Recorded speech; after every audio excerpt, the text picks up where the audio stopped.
আসসালামু আলাইকুম।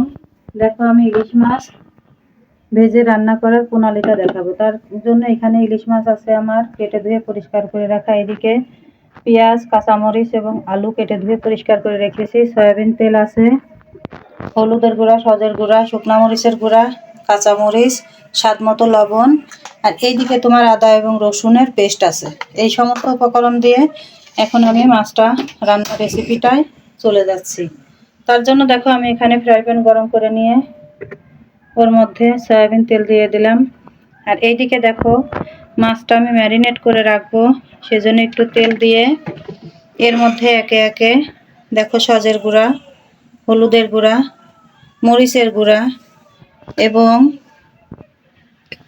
আদা এবং রসুনের পেস্ট দিয়ে একটু মাখিয়ে নিব। লবণ দেব স্বাদ অনুযায়ী। 5 থেকে 10 মিনিটের মতন আমি মাখিয়ে রাখবো। এরকম ম্যারিনেট করে রাখলে মাছের মধ্যে মশলাটা ঢুকে সেই মাছটা খেতে অনেক স্বাদ লাগে। বিসমিল্লাহির রহমানির রহিম। এদিকে দেখো ফ্রাই প্যানের মধ্যে মাছগুলো আমি হালকা ফ্রাই করে নেব।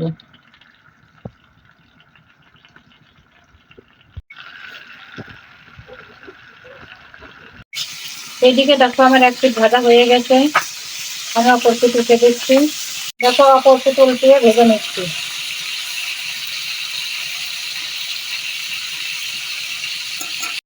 দেখো মাছটা আমার হালকা ভাজা হয়ে গেছে, এখন সরিয়ে নিচ্ছি। এইদিকে আবার ফ্রাই প্যানে তেল গরম করে মশলাটা কষায় তরকারিটা রান্না করে দেখাচ্ছি। তার জন্য ফ্রাই প্যানের মধ্যে তেল দিয়ে কুটে ধুয়ে রাখা পেঁয়াজ, কাঁচামরিচ, আলু দিয়ে একটু হালকা করে ভেজে নিব।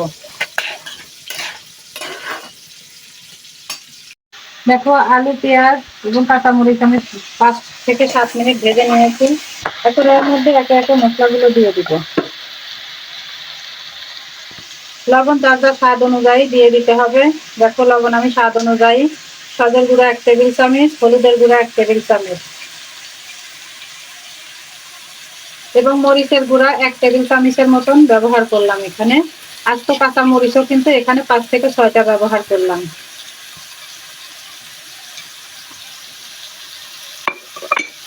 এবং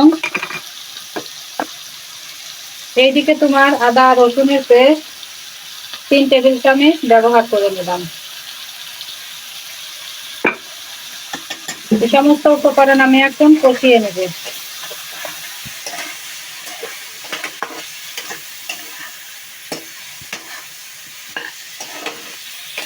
দেখো এইদিকে লবণ হলুদের পানি একটু দিয়ে দিলাম মশলাটা কষানোর জন্য।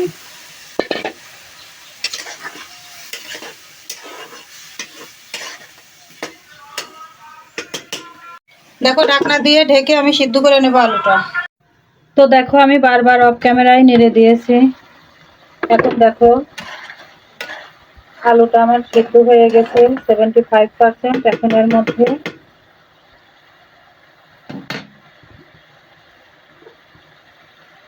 মাছগুলো দিয়ে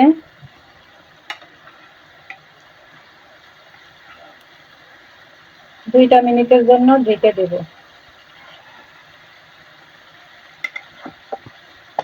ইলিশ মাছ যে যেভাবে রান্না করে খেতে পছন্দ করে তার কাছে সেই রকমই ভালো। ইলিশ মাছ এমনিতেই একটা সুন্দর মাছ, ভেজে রান্না করলেও সুন্দর লাগে, এমনি কাঁচা রান্না করলেও সুন্দর লাগে। আমার আজকে মনটা চাইলে এরকম ভেজে রান্না করতে, আমি আজকে ভেজে রান্না করে তোমাদের দেখাচ্ছি। এখন এই পানি দেওয়ার আগে আমি জাস্ট 5টা মিনিটের জন্য ঢেকে দিলাম। এদিকে দেখো মাছটা আমি তরকারির সঙ্গে একটু রেখেছিলাম, মশলার যে ঘ্রাণটা মাছের মধ্যে যেন ঢুকে যায়। এইদিকে দেখো আমি আমার হলুদের আর লবণের যে পানিটা ছিল সেই পানিটাই আমি ঝোলের পানি হিসেবে ব্যবহার করলাম। তো আস্তে আস্তে এখন মাছটাকে নাড়া দিতে হবে। ইলিশ মাছ খুবই নরম মাছ, বেশি জোরে নাড়া দিলে মাছটা ভেঙে যাবে।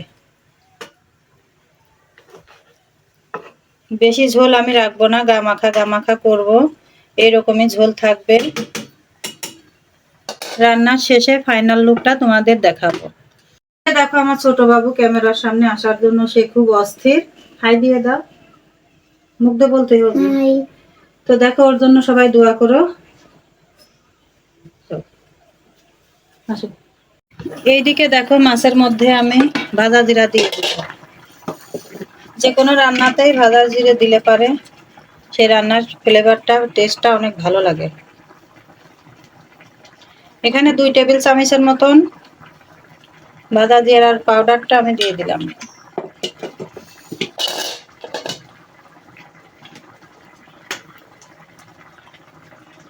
তো লবণটা চেখে আমি ফাইনাল লুকটা দেখাবো।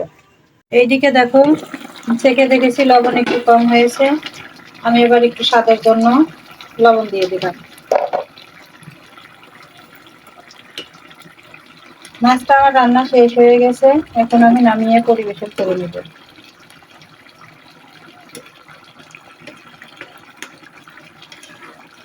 তো যারা আমার রান্নার পেজটা ফলো করো বা যারা দেখো আমার রান্নার পেজগুলো, তাদেরকে ধন্যবাদ।